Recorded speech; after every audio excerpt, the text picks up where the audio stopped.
한 줄 기사도 관점 있게 변상욱의 뉴스너머. 뉴스 이면의 진실을 파헤치는 변상욱의 뉴스너머로 이어가도록 하겠습니다. 오늘 주제는 대통령의 제2요구권, 일명 거부권인데요. 변상욱 대기자와 계속 함께하겠고요. 변상욱 기자에게는 올해 더욱 특별한 단어기도 합니다. 예, 제2요구권, 거부권. 예. 심의에 걸린 적이 있습니다. 네. 예. 어떻게 됐습니까? 아니, 그리고 거부권이라고 계속하다가 갑자기 제2요구권이라고 자꾸 제목을 바꿔 쓰고 거부권이라는 단어를 안 쓰니까 제2요구권은 자꾸 거부하는 것의 어떤 이미지를 조금 순화시키려고 일부러 그러는 거 아니냐라고 했는데 일방적인 방송이었다. 왜 한쪽 편만 드느냐 그래요. 네. 예, 거부권, 제2요구권 항상 두 개의 용어를 붙여서 그러면 이때까지는 이렇게 논란이 됐던 적은 없는 거죠? 아니 기록을 보면 노무현 대통령의 거부권, 이승만 대통령의 거부권 행사 다 거부권이라고 수십 년을 써왔어요. 아, 계속 거부권이라고 써왔어요? 예, 제2요구권이라는 단어는 사실 나오지 않았습니다. 법적 용어로는 정해져 있지만 근데 이제 윤석열 정부에 들어와서는 두 개를 공평하게 써달라는 당부입니다. 방심위의 당부입니다. 예, 앞으로 또 수백 개가 될 수도 있기 때문에 예, 제2요구권, 거부권 같이 언급을 하겠고요. 윤석열 대통령이 이제 취임 2년째 그때 이제 나왔던 게 2년 됐는데 민주화 이후에 최다 거부권, 제2요구권 행사했다. 지금 14개째라고 하는데요. 제2요구권, 거부권 이게 참 대체 무엇이길래 아마 처음 듣는 분도 이번 정부 들어서 많을 것 같고요. 아마 그런 분도 많을 겁니다. 저 같은 경우에도 이렇게 자주 듣는 거는 처음이긴 한데 그래서 역사적으로 우리가 좀 짚어봐야겠다는 생각에 언제 탄생한 제도인지부터 제가 좀 풀어가 보도록 하겠습니다. 한 2,500년 전이죠, 뭐. 아, 거기까지 해야 됩니까? 예. 그러니까 로마가 이제 왕정에서 황제정에서 공화정으로 넘어가서 다수가 나라를 통치해야지 한 사람한테 맡겨서는 안 된다. 거기까지는 동의가 됐습니다. 그래서 원로원이라는 걸 만들었는데 원로원은 귀족 중심이거든요. 그러니까 원로원도 그중에서 예를 들면 국회의장을 뽑으면 국회의장이 다 알아서 해야 되니까 또 독재가 될 수도 있단 말이죠. 그러니까 국회의장을 2명 뽑는 셈이 되는 거죠. 원로원에서. 그래서 전반기 의장을 누가 맡고 후반기 의장을 누가 맡고 그러니까 두 사람이 교대로 통치를 합니다. 물론 원로원의 뜻을 받들긴 하지만 그러다 보니까 나는 사실 이쪽으로 원전 반대로 갔는데 다음 집정관은 원전 찬성으로 가면 완전히 달라지는 거 아닙니까? 정반대로 가네요. 그러니까 그런 정책과 법안을 거부할 수 있는 권리를 주는 거죠. 나는 당신 지금 하려고 하는 그 법에 거부한다라고 하는 것을 2명의 국회의장한테 다 준 거죠. 서로 거부할 수 있도록. 그것을 라틴어로 해서 비토라고 합니다.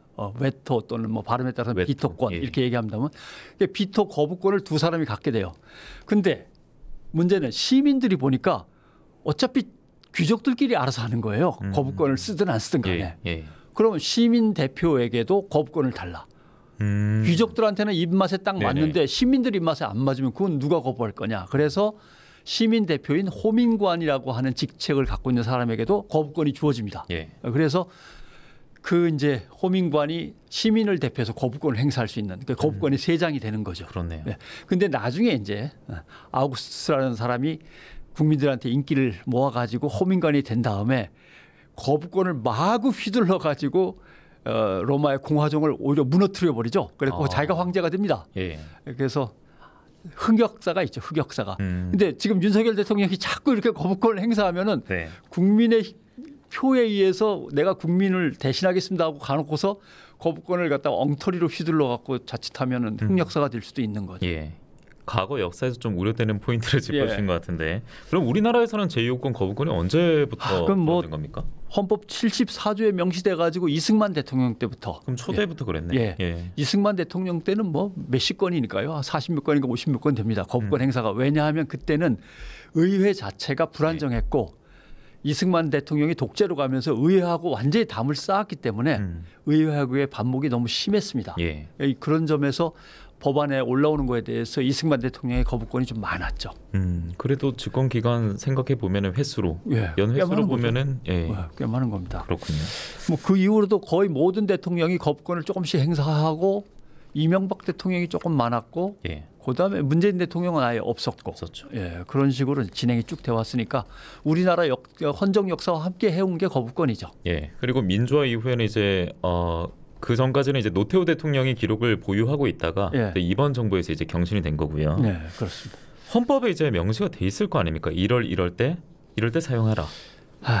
결국은 헌법에 명시된 건 법률안이 헌법을 위배한다면 그건 안 된다. 예. 예, 이건 대통령이 거부하라. 네. 이렇게 돼 있고 또 다른 법률하고 완전히 상충되는 것이어서 그 법을 통과했다간 다른 법률하고 하나도 안 맞는다 그러면 이것도 당연히 헌법재판소로 가져가서 판단을 받아야 되는 것이고 예. 거부한 다음에 법률안이 국익을 현저하게 손상시킨다면 그건 당연히 안 되죠. 예. 그다음에 불가능하다. 시행 불가능. 이거는 돈이 하나도 없는데 갑자기 달나라로 우주선을 쏘라고 한다면 대통령으로서는 장기적인 프로젝트를 가져갈 수는 있지만 예. 거기에 이런 규정이 있어서 당장 시행은 못하는데 하라 그러면 이런 거는 거부를 한다든가 또는 국민들이 상당히 이렇게 분열을 일으키고 나라가 혼란스러워질 수도 있다 그러면 역시 그것도 마찬가지로 자유와 권리를 침해하기 때문에 안 된다. 거부권을 행사할 수는 있죠. 예. 그런데 말씀해 주신 그 대목에 의거해서 보면은 지금까지 거부권 행사한 법안들이 예. 해당되는 게 딱 떠오르지가 않는 것 같은데요. 안 떠올라요? 예. 대표적인 게 노무현 대통령, 이명박 대통령의 예. 택시법, 택시법. 예, 택시법 같은 경우 택시를 대중교통으로 넣어달라. 그래서 대중교통과 관련된 지원을 같이 받게 해달라라고 예. 하니까 버스에서 우리 파업할 거야. 그러면 정해진 코스로 움직이지 않는 그때그때 사람들이 불러서 쓰는 택시가 어떻게 대중교통이 되냐. 이런 얘기 때문에 그때 거부권이 행사됐었던 거죠. 그런 거죠. 제가 말씀드렸던 건 이제 현 정부였습니다. 현 정부. 예. 그러면 그동안의 거부권 행사는 특징은 있어요. 첫째, 국민 여론이 너무 갈라져서 충돌할 것 같다. 예. 그다음에 대통령과 대통령의 측근들을 너무 압박한다. 정치적 목적이 너무 뚜렷하다. 예. 대개 이런 것들인데 윤석열 대통령의 거부권은 은근히 14건인데 광범위합니다. 보면은 예를 들면 간호사법도 있고, 그렇죠. 양곡법도 있고, 최상병 관련된 예. 특검법도 있고, 부인에 대한 특검법도 있고. 이건 측근이 아니라 가족이지 않습니까? 가족이죠. 예. 그래서 대통령 또 자신이 문제가 된 이제 압박했던 이제 사건이 최상병 사건이라면 네. 본인과 본인 가족에 대한 것이 좀 많다. 근데 다른 것들도 다 있다.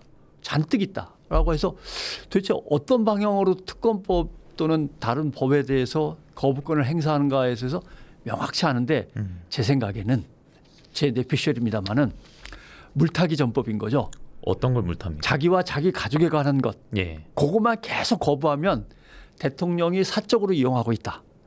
이런 비난을 받아서 예. 그게 아니라 나의 신념과 소신과 보수적인 정책을 원하는 나의 어떤 정치적 목적, 어떤 정치적 신념에 의해서 거부를 하는 거지 내 것만 거부하는 건 아니지 예. 라고 하는 이미지를 계속 흘리는 것 같은 그런 느낌을 좀 받죠. 그러니까 대통령 입장에서 반드시 거부해야 될 특검이 있다면 네. 그것만 거부하면은 예. 너무 두드러지니까 그렇죠. 뭔가 보수의 시각으로서 이 정도는 거부를 하면은 네. 어느 정도 통일성이 있겠다. 뭐 이런 시각이시죠. 끼우는 거죠. 예. 끼우는 겁니다. 앞서 저희가 저 화면으로 그 거부했던 14가지를 보여드렸었는데 시간 관계상 다 읽을 수도 없을 것 같습니다. 예. 그리고 앞서 그 국민 분열 이런 말씀하셨는데 네.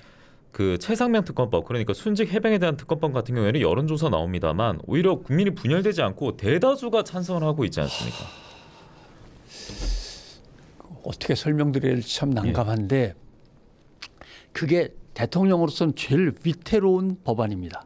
본인을 가장 좀 뭐 저격할 수 있는 그렇죠. 법안입니다. 예, 맞습니다.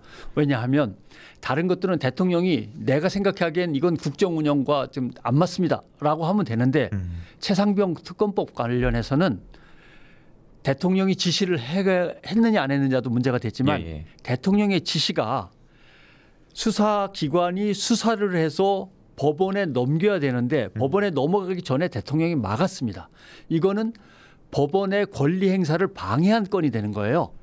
그러니까 삼권 분립에 의해서 의회가 의결한 법안을 대통령이 거부하는 것은 당연히 의회에 대한 견제를 갖다가 너무 강하게 해서 삼권 분립에 위배되는데 그게 또 하필 법원으로 넘어가야 되는 건데 대통령이 막아버리면 사법부의 권한 행사 방해까지 되는 거거든요.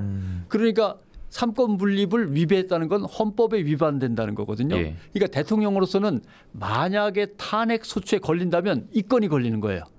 다른 건보다도 이 건이 탄핵 소추로서는 가장 가까이 다가가 있는 거부권 행사 법안입니다. 예. 거부권과 관련된 법안입니다. 그러니까 대통령으로서는 이게 통과돼서 자기가 최상병 관련해서 어떤 지시를 내렸는지 또 회의에서 어떤 얘기가 오갔는지가 다 증언에 의해서 기록에 의해서 낱낱이 드러난다면 혹시 내가 위험할 수도 있지 않을까 생각할 수도 있는 법안인 거죠. 예. 그런데 뭐 방어하는 측이든 아니면 밀어붙이는 측이든 모두가 예. 이제 서로가 헌법 정신 취지에 어긋난다고 지적을 하고 있는 것 같아서 그렇습니다. 예, 좀 여쭤봤었고요.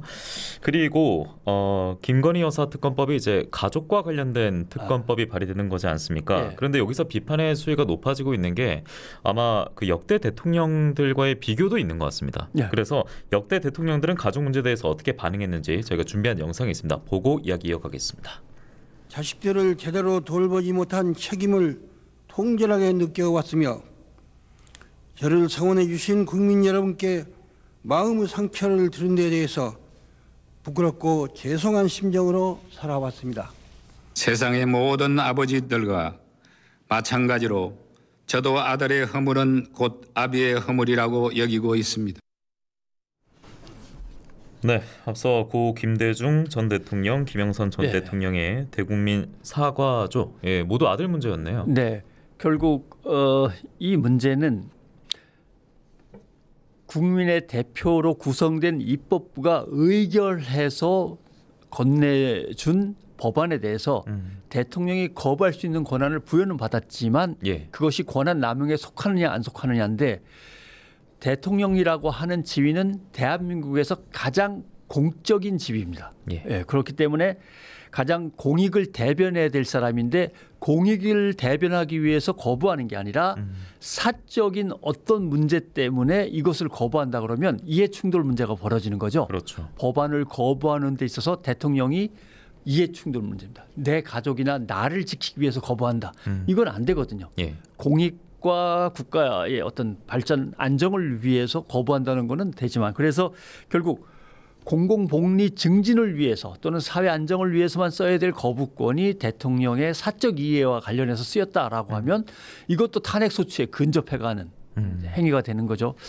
그런 점에서 다른 대통령들은 거부할 수 없다고 생각한 거예요. 예. 내가 여기서 거부했다가는 이런 이해 충돌 문제와 관련해서 대통령이라고 하는 가장 공익을 대변할 자리에 앉은 사람으로서 국민들로부터 가장 신뢰를 잃게 되니까 안 된다라고 해서 자기 가족이 감옥에 가더라도 인정을 할 수밖에 없었는 건데 지금 윤석열 정부에서는 그게 안 먹히는 거죠. 그러니까 명품백 수수 의혹이 아니라 그 장면이 전 국민이 다 봤기 예. 때문에 그게 이제 노무현 대통령 때 건이거든요. 예. 측근 비리 의혹. 측근이죠. 예, 측근 비리 의혹 때문에 특검하겠다 그러니까 아니 막 국회의원들이 그 국회에서 자기는 면책 특권이 있으니까 막 이야기한 풍문을 가지고 특검을 하겠다 그러면 이걸 내가 어떻게 받아들일 수 있냐.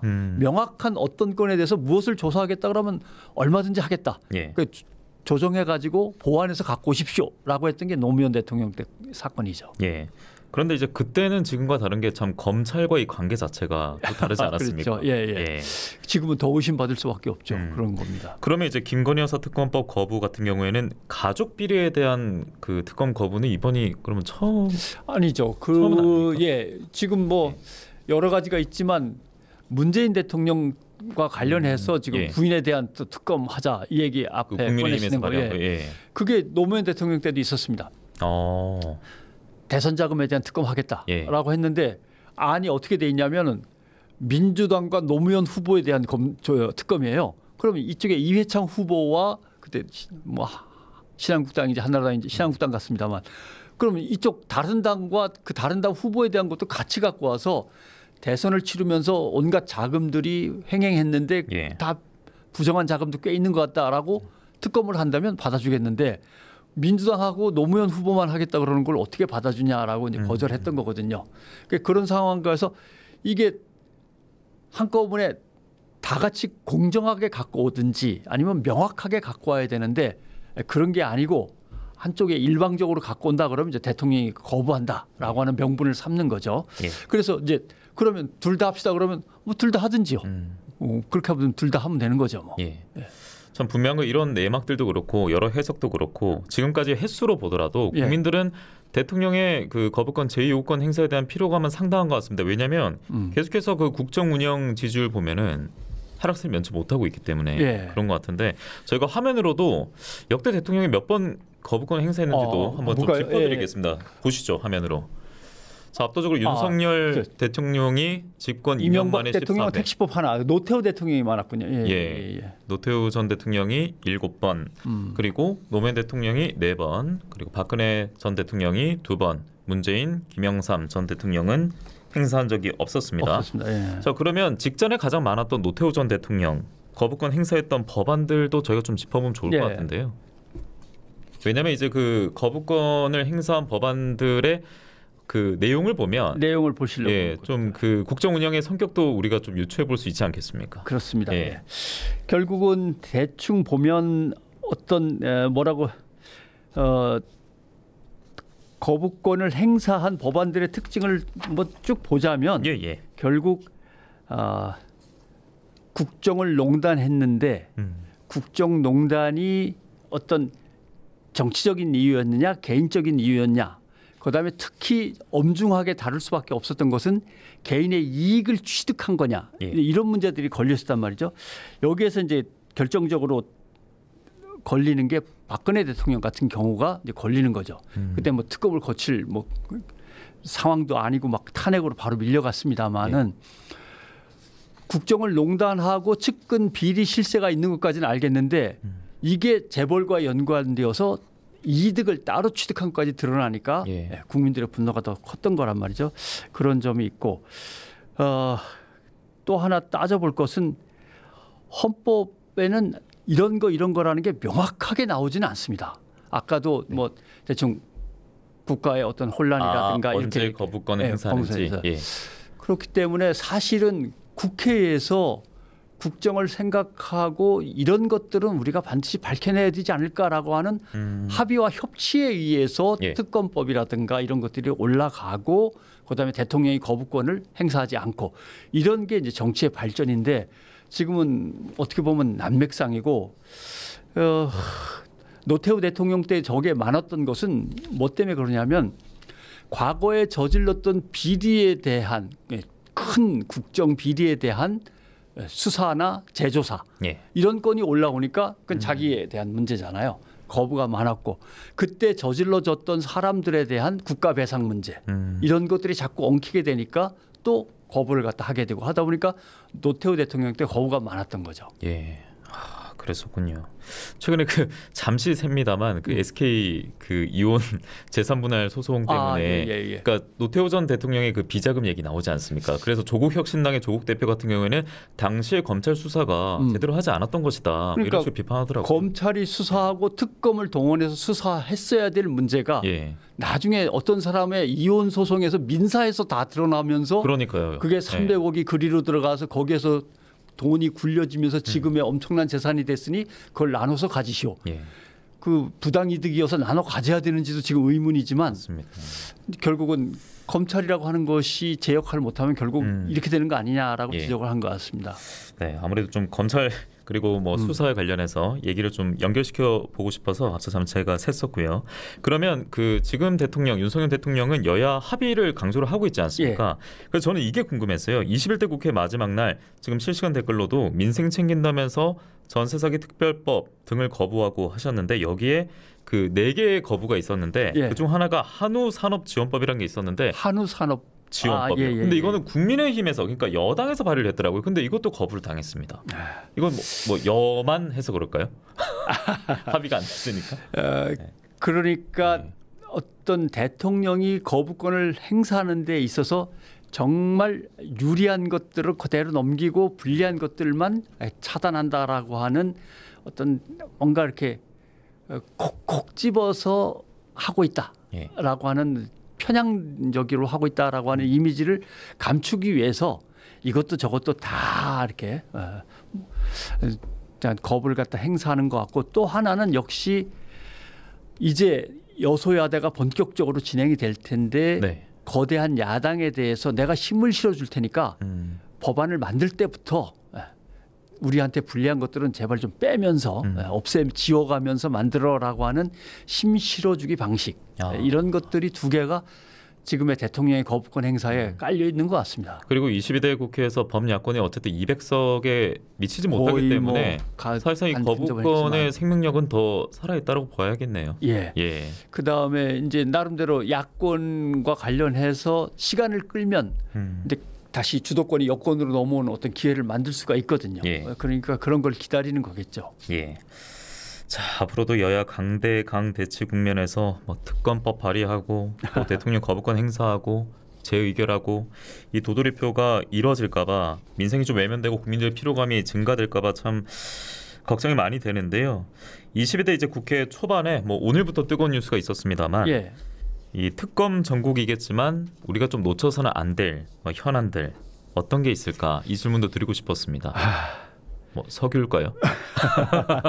어떤 게 있을까요? 글쎄요.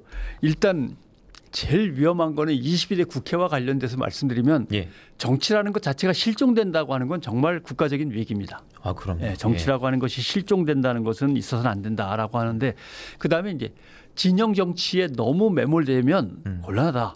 일단 선거가 끝났으면 진영 정치를 조금 색깔을 좀 옅게 한 다음에 나와서 일단은 제대로 된 의회 정치를 갖다 시작해 줘야 된다라고 하는 것을 말씀드리고 싶고 그다음 여당이 협상에 적극적으로 임해야 됩니다. 여당이 적극적으로 협상에 임해서 대통령에게 여야가 딱 합의해서 갖고 온 겁니다. 이걸 계속 내밀어야 대통령이 거부를 하면 여야 합의한 것까지 거부를 합니까? 라고 대통령을 압박할 수 있거든요. 그러니까 야당 단독 처리가 아니라 어떻게든 여당과 협의한 안이 되도록 사실은 여당이 좀 대화에 나서야 됩니다. 오늘처럼 우리가 가지도 않을래요 하고 출석을 다 거부한다든가 이런 거 곤란합니다. 그래서 아마 야권에서는 이런 행태들을 봤을 때는 이거는 뭐 갈래고 뭐고 안 되겠다라고 좀 생각도 하는 것 같아요. 지금 국민은 윤석열 대통령을 거부하고 있어요. 윤석열 대통령은 법안을 거부하고 있지만 근데 이 거부하는 민심이 폭발하지 않으려면 대통령도 여기에서 자제를 하고 민주당도 조금은 인내를 갖고 여당을 갖다가 설득하려고 애를 쓰고 이런 것들이 맞아가야 된다라고 지켜보는 거죠.